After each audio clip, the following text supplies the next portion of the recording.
Bom dia, meus queridos. Estamos para mais uma aula. Já estão até enjoados. Bom dia, meus queridos. Mas sempre eu comecei a aula assim. Pelo menos agora vocês não têm que ficar escutando o livro bater em cima da carteira, né? Mas qualquer hora eu vou jogar aí para vocês não esquecerem de mim, tá? Mas o bom dia, meus queridos, vocês continuam recebendo. Ah, não tem também, eu vou marcar nossa provinha, né? Mas não se preocupe, assim que der, a gente marca a nossa provinha. Então, nossa aula de hoje vai ser sobre o olho humano, tá?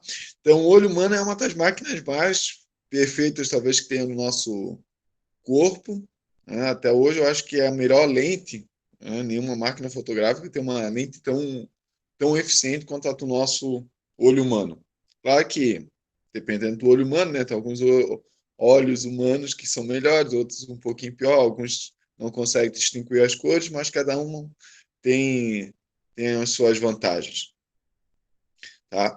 Então, hoje a gente vai falar um pouquinho do olho humano, como que ele é montado, por que a gente aprende o olho humano depois de lentes, tá? Porque, na verdade, o olho humano ele é composto por uma lente, então por isso que a gente primeiro aprende lente para depois aprender sobre o olho humano. Então, vamos começar a nossa aulinha, não, aulão, né? Sobre o olho humano. Deixa eu pedir aqui para apresentar.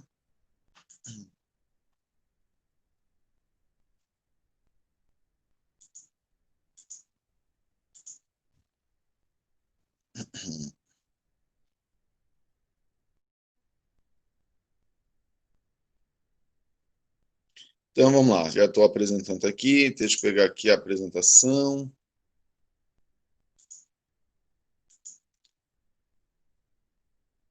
Opa, estou com vontade de espirrar agora. Vamos lá. O olho humano. Então, aí tem o nosso olho. Então, tem algumas partes do olho. A gente vai entender as principais partes do olho. A gente não vai ver todas, porque vocês também aprendem um pouquinho do olho humano sobre biologia, né? Se vocês prestarem atenção, o olho humano é do das peças, né, dos órgãos que está presente em quase todos os animais. Então, alguns animais podem não ter perna, braço, né, mas a maioria, como os peixes, né, mas a maioria dos animais tem um, um órgão de visão, né, que seria o olho, tá? Claro que o olho humano não está presente em todos os animais, né? O olho humano só está presente no humano. Tá? Mas o órgão olho está presente em quase todos os animais e ele foi evoluindo ao longo do processo de evolução dos animais. Então, primeiro começou a ter os sistemas, né, bem simples do olho e depois eles foram evoluindo até o que a gente conhece hoje. Tá? Tem alguns animais que têm uma capacidade de visão muito maior do que a nossa, tá? Mas eles foram evoluindo ao longo do tempo, beleza? Deixa eu tomar uma água aqui.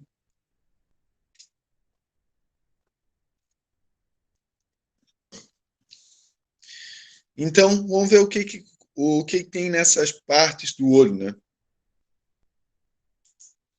Então, aqui tem a estrutura do olho. Então, nós temos várias partes, né? Tem a córnea, que fica aqui, essa parte da frente, que ajuda a proteger o olho.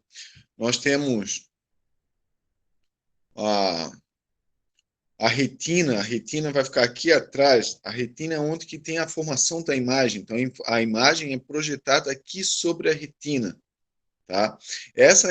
Depois que a imagem é projetada sobre a retina, essa informação ela vem pelo nervo óptico, tá? Que é ligado lá no cérebro e leva toda a informação, né, da visão para o cérebro através do nervo óptico, tá? Aqui o globo ocular, ele tem dentro dele, ele está com esse humor vítreo. Então ele é cheio desse humor vítreo. E, e esse olho humano tem em torno de uns 2,5 centímetros, dependendo varia um pouquinho aí, mas o olho humano tem em torno de 2,5 centímetros. Tá? Então tem algumas partes bem importantes. A parte mais importante para nós aqui na física vai ser o estudo dessa pecinha aqui, ó, o cristalino. Por quê? Porque o cristalino, na verdade, se vocês olharem a forma dele, ele tem uma forma de uma lente. Claro, ele é uma parte transparente, o cristalino é transparente, tem um pouco gelatinosa, assim, o cristalino. Por que isso? Porque ele pode mudar a forma dele. Tá? Então, o cristalino, ele tem um índice de refração diferente né, do ar, então ele tem essa forma biconvexa, então ele forma uma lente. E essa lente aqui que vai fazer a imagem ser projetada aqui na retina. Então, vocês observarem, tem esses ligamentos aqui, ó. Esses ligamentos têm uma função muito importante para o cristalino, porque ele vai mudar a forma desse cristalino. Para que eu preciso mudar a forma desse cristalino? Porque eu preciso mudar a questão de foco, porque a minha imagem ela tem que ser focada onde?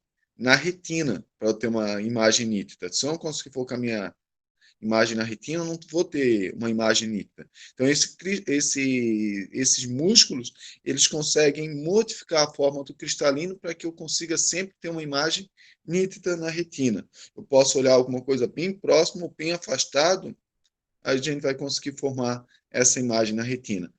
Ah, professor, tá meio complexo isso. Não se preocupe que depois a gente vai ver isso aí com mais calma, tá? Nós temos também a pupila. A pupila é a partezinha aqui, ó. A parte mais importante dela é que ela vai deixar entrar a luz nesse olho humano. Nós temos a íris, que vai fazer o quê? A íris vai aumentar, se vocês observarem aí. Opa, deixa eu voltar aqui. A íris aqui, ó, ela parte também, ela tem uma certa musculatura, né? A íris, a parte colorida, ela tem uma certa musculatura. Para que essa musculatura? Ela vai abrir e fechar a pupila. Para quê? Para entrar mais ou menos luz. Tá? Então, vamos lá, o que é importante aqui. Nós também temos algumas partes que não tem aqui, mas é importante a pálpebra, que é a parte que abre e fecha o nosso olho. Então, quando eu fecho e abro o meu olho, a pálpebra ela abre e fecha. Isso para que é? É para proteger nosso olho. Então, quando vem vento ou vem alguma sujeira, pode ver que a nossa pálpebra fecha automaticamente, para não deixar nada entrar dentro do nosso olho. Até a nossa sobrancelha também tem uma serve para quê? Para que quando está chovendo ou a gente está fazendo algum esporte que está suando muito, o suor não escorrer para dentro dos nossos olhos. A parte aqui, os cílios também servem para proteger o olho contra a poeira, alguma coisa que possa querer entrar no olho também. Então, todas as partes do nosso olho servem, né, para proteger, para alguma coisa, né, para alguma função dentro do nosso olho. Então, vamos ver aqui as partes em si. A pupila, como falei, a pupila ela funciona como a abertura do nosso olho. Então, em ambientes muito escuros, a gente vai ter que aumentar a quantidade de luz dentro do nosso olho. Para isso, a gente vai ter que aumentar por onde a luz entra, para entrar mais luz. E quem faz isso aqui, ó, aumenta e diminui, é a íris, né? A íris vai fazer a pupila aumentar ou diminuir. Então, o preto, bem no meio dos nossos olhos, que todo mundo fala que a pupila é igual, né? Ela é a responsável por entrar a luz. E a íris é responsável para fazer essa pupila abrir ou fechar, tá? Então, aqui a gente tem alguns exemplos de pupila. Ela pode aumentar em torno de, se não me engano, de 40% a 50% do tamanho dela. Então, pode estar bem pequenininha ou pode estar bem dilatada, tá? Então, quando está em ambientes escuros, ela vai ficar bem dilatada, vai ficar bem aberta. Quando tiver em ambientes bem claros, ela vai fechar o máximo possível para ficar bem fechadinha para entrar pouca luz, tá? Com isso eu consigo controlar a imagem que eu acabo vendo, né? É igual pensar eu vou bater uma foto. Se tiver muita luz, né, e entrar muita luz na minha foto, o que vai acontecer? Vai ficar tudo branco, eu não consigo ver nada lá atrás, só ver só um clarão. E a pupila no nosso olho vai fazer isso, vai evitar que tenha esse clarão. Então, ela vai conseguir controlar a entrada de luz no nosso olho para fazer a imagem melhor possível. Tá? Então, aqui está o cristalino, que é a parte que mais nos interessa, tá? Que é o que vai formar a imagem. Tá? Então, o cristalino é composto por núcleo e uma cápsula. Essa cápsula fica para fechar essa massa gelatinosa dentro do próprio cristalino. Para quê? Por que tem que ser gelatinoso? Porque o cristalino ele trabalha, ele tem que aumentar o tamanho, tem que mudar a forma dele. Para quê? Para que a gente acabe conseguindo focar a nossa imagem sempre na retina. Tá? Então, a nossa imagem ela tem que ter tem que ser focada na retina, ou seja, ela tem ela precisa ter uma boa nitidez lá na retina para eu conseguir enxergar. Se eu não tiver essa nitidez na retina, eu vou ter algum problema de visão, tá? Que a gente vai ver na próxima aula. Então, como que funciona o cristalino aqui, ó? A imagem está aqui, esse lápis. Então, o raio de luz sai, passa pelo cristalino e acaba formando a imagem aqui. Claro que aqui eu não tem mais. O que acontece? Quando essa imagem passa pelo cristalino, os raios acabam, né, se entortando, formando a imagem aqui atrás. Tá? Então, por isso que é tão importante essa lente aqui do cristalino. Se tiver algum problema, a imagem não é formada nítida aqui e a gente não consegue enxergar. Tenho aqui, ó, uma representação melhor que vai ficar mais clara essa parte da formação das imagens. Deixa eu pegar aqui.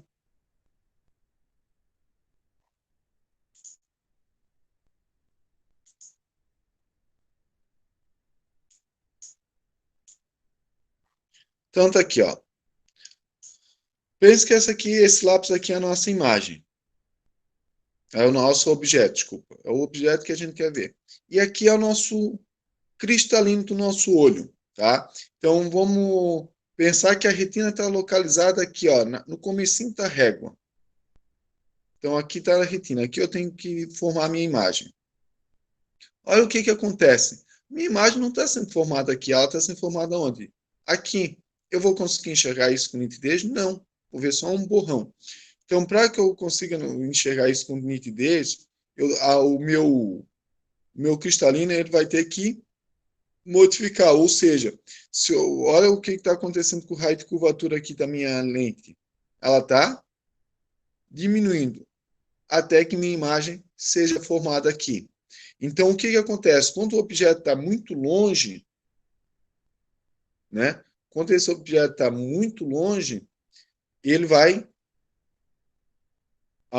esticar esse cristalino para que ele fique mais fininho e consiga formar a imagem aqui. Agora, quando a imagem está muito próximo, aquele músculo vai fazer o quê? Vai apertar esse cristalino para que ele fique com um raio de curvatura menor ali, ó, e consiga focar a imagem aqui. Então, não importa se meu objeto está muito próximo, meu olho consegue modificar meu cristalino para que eu consiga sempre formar a minha imagem aonde eu quero.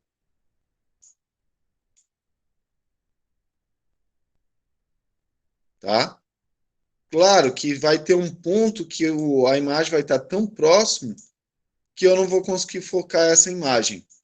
Tá? Então, se vocês observarem, tem hora que quando vocês colocam um papel muito próximo do olho de vocês não conseguem ler. Por quê? Porque o cristalino já não consegue, né, modificar tanto para conseguir ler essa coisa tão próxima do olho de vocês, tá? Isso acontece conforme vai, né, como o nosso corpo é composto, tem uma boa parte que é a musculatura, né? Então, quem mexe esse cristalino, que vai modificar o cristalino, são músculos, e conforme vai passando a idade, os músculos vão perdendo um pouco dessa elasticidade. Então, a partir dos 40, 50 anos, as pessoas já não conseguem ler tão próximo. Por quê? Porque não conseguem focar. Então, se vocês observarem pessoas acima de 40, 50 anos, elas acabam tendo que ir afastando o papel. Tá? Para quê? Porque o cristalino delas não consegue mais focalizar imagens tão próximas. Tá? Então, por isso que elas vão afastando o papel. Tá? Depois a gente vai ver o nome desses problemas de visão, tá? Mas ele é conhecido como vista cansada. Né? Por quê? Porque ela acontece mais com pessoas com uma certa idade, tá? Então, o cristalino não consegue mais modificar o necessário para conseguir focar objetos muito próximos. Eu, como estou novinho ainda, eu consigo enxergar bem próximo, tá? Então, minha visão, por mais que eu não consiga ver cores, mas pelo menos para enxergar coisas perto e longe, meu olho ainda funciona bem. Tá bom? Então, essa é a forma que o cristalino forma a imagem, tá? Então, dependendo da posição, meu cristalino vai trabalhar para eu ter a minha imagem formada sempre na retina, tá? Então, e outra coisa importante que eu não falei, mas vocês provavelmente já notaram, deixa eu baixar aqui, ó, ou ir mais próximo aqui. A minha imagem ela é formada sempre de cabeça para baixo, tá? Então, toda a imagem que é formada lá na retina, ela está de cabeça para baixo. Então, o nosso corpo, o nosso cérebro, ele já inverte essa imagem automaticamente. Então, quando chega lá, ele sabe que está de cabeça para baixo e automaticamente ele inverte essa imagem, né, formando a imagem da forma correta. Tudo bem? Então, não esqueçam, a imagem, né, que é formada lá na retina é uma imagem real, tá? Porque é feita pelo próprio raio de luz. É uma imagem invertida, tá? E a maioria das vezes é uma imagem menor que a do objeto, claro, né? Porque o objeto está aqui fora muito maior, a retina é pequenininha, então a imagem tem que ser sempre menor, tá? Ah, professor, mas aí no exemplo que você, do professor, às vezes a imagem estava maior, né? Como aqui, tá? Mas é porque é só um exemplo, né? Então, eu não consigo ter imagens tão próximas para ser maior, tá? Então, a imagem é sempre menor. Por que isso? Porque o nosso olho é muito pequenininho, então a maioria das imagens elas têm que ser formadas muito próximas, né? Então, a imagem, a maioria das vezes, ela é formada bem próxima. Então, por isso que ela é sempre menor, tá? Pode ver, ó, quando eu ponho bem próximo, a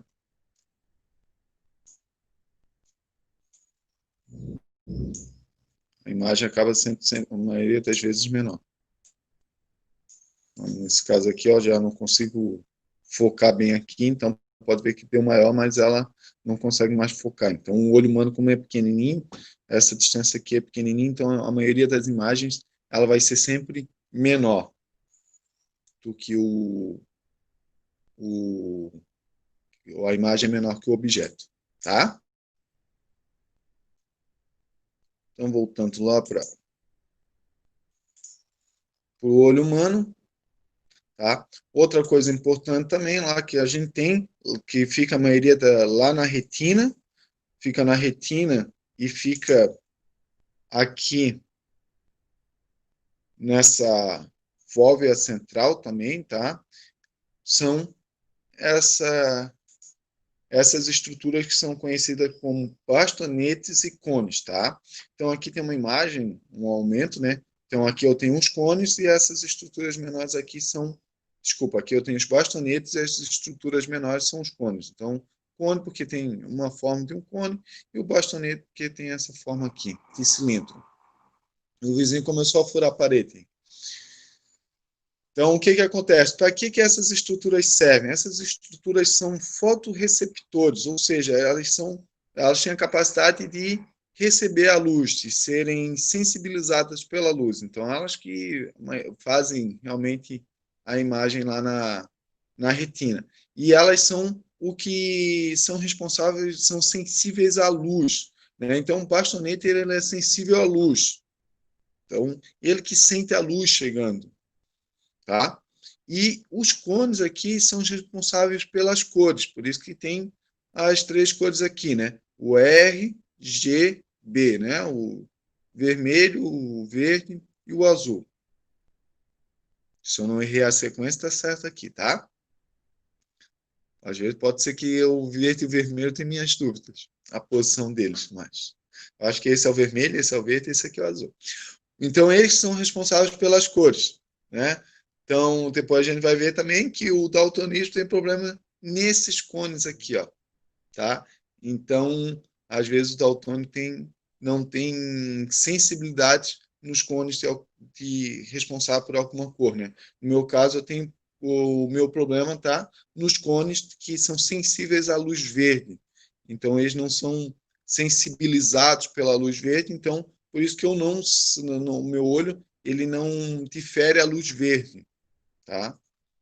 Ah, professor, mas o professor só vê o vermelho e o azul? Eu só vejo o vermelho e o azul e todas as cores que são formadas pelo vermelho e pelo azul. Mas não se preocupe que vocês não são muito melhores do que eu, porque vocês só veem o vermelho, o verde e o azul. E todas as cores formadas por essas três cores. Então, eu perco uma boa gama porque eu não tenho as cores formadas pelo verde. Tudo bem? Mas isso é assunto para a próxima aula. E nós também, nosso olho também tem uma grande capacidade de ver a percepção de profundidade, né? Eu consigo ver se o objeto está mais próximo, mais longe, né? Por causa que a nossa visão é uma visão binocular, ou seja, formada por dois olhos. Então, essa distância aqui, ó, que mais ou menos de uma ponta de um olho ao olho vai dar em torno de uns 5 centímetros, tá? Ela nos ajuda a dar o grau de profundidade. Por que isso?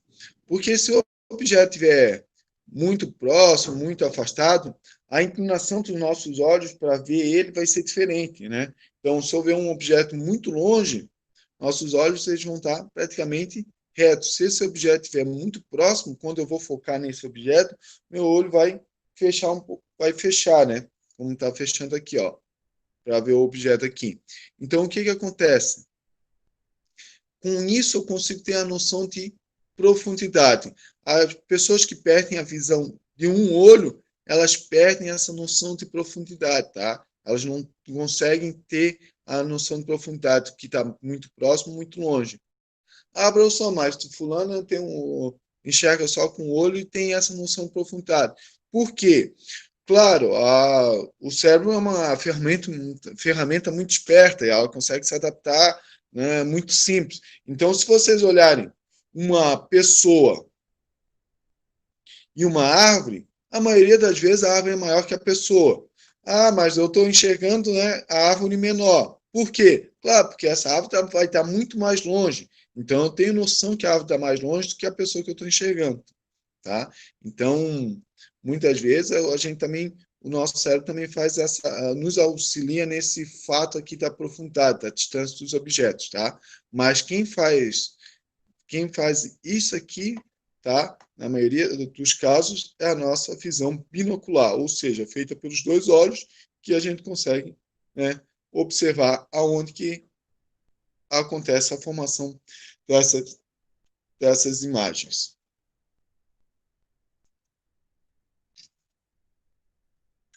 Tá? Então, esse é a nossa máquina do olho humano, tá? Na próxima aula, a gente vai ver os defeitos da visão, né? O que é miopia, astigmatismo, daltonismo. A gente vai ver esses defeitos da visão. E antes de... Vou deixar uma lista de exercícios para vocês, tá? Sobre essa parte de visão. Tá, Maria? Essa vai ser a listinha mais simples que tem. Eu acho que tem uns 8 ou 9 exercícios, mas ela é bem simples.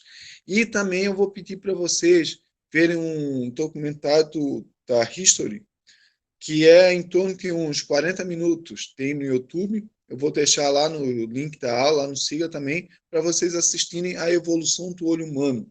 Desculpa, a evolução do olho, né? Não só do humano, mas a evolução do olho, né? E como que isso mudou a evolução dos próprios animais. Então, é bem legal esse documentário. Peço que vocês assistam, não precisa fazer resenha nada, mas realmente eu peço que vocês assistam, porque é uma coisa bem legal, tanto para a física como na área de biologia. Então, para quem já está se preparando para o vestibular, é bem legal assistir. Tudo bem? Então, um grande abraço a todos, espero que tenham gostado da aula. Fiquem bem, qualquer dúvida é só enviar que eu ajudo vocês, tá bom? Então, por hoje era isso aí, pessoal.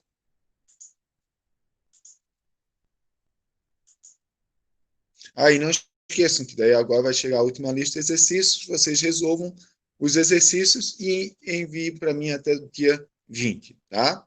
Um grande abraço a todos.